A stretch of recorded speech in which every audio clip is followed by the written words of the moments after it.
आज तर मला जास्तच काम करावं लागणार आहे.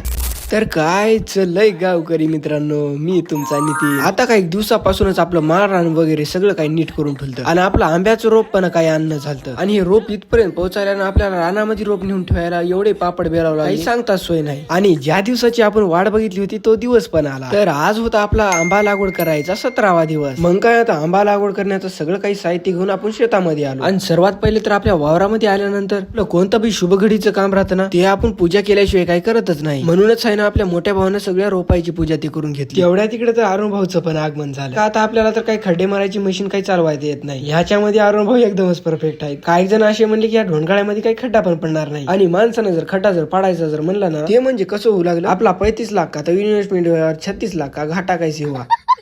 तेवढ्या तिकडे आपल्या दोन्ही भावानं खड्डे मारायची जिम्मेदारी घेतली आणि मी इकडे रोपटे लावण्याची जिम्मेदारी घेतली. आज आपण काम करणाऱ्या सैनिकाला आपण लावलं होतं. 2-3 दिवस झालं मला काय ताप